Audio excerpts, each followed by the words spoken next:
Look, there's no doubt about it that this has been difficult for so many American families. It's why the president has been right to focus both on saving lives and on saving livelihoods. It's why it's so important that we look at ways to help protect Americans. For many people, a job loss is a devastating blow to their family, to their way of life, to their ability to feed their family.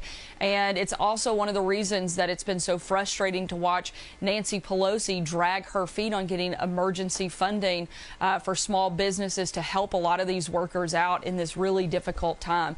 At the end of the day, we have to look at how we can safely return Americans back to work. And while those that are the most vulnerable, most at risk, we have to look at ways we can protect them even further because they can't go back to work. The president has been smart to allow states flexibility because what works in New York is not necessarily going to work in Arkansas. Giving those governors flexibility to make some of those decisions, working with them, while at the same time trying to help provide resources to help American workers. That's what we have to look at, how we can best do that. Well, most people would want to go back to work. They want to make a paycheck. AOC is urging a work boycott. Listen to this.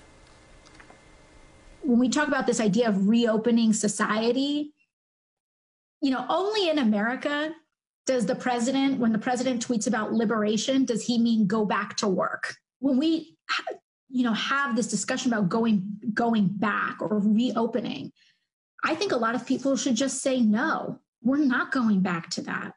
We're not going back to working 70-hour weeks just so that we could put food on the table and not even feel any sort of semblance of security in our lives.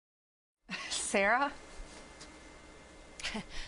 This is the same Congresswoman who just last week was celebrating the devastation of the oil and gas industry and the hundreds of thousands of jobs that are tied to that because she hoped it would provide momentum for her Green New Deal.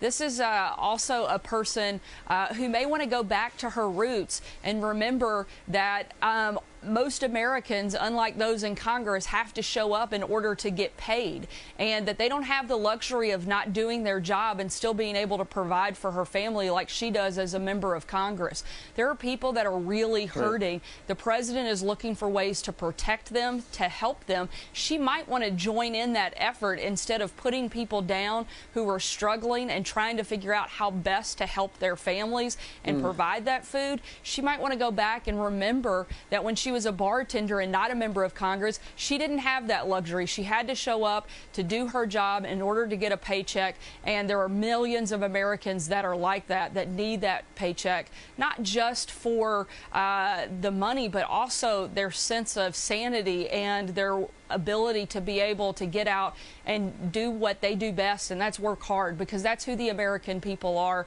And her totally out of touch lack of understanding of that is just mind-blowing. All right, Sarah Sanders joining us from her location. Sarah, thank you very much for joining us today. Thank you. Thanks for having me. Thanks.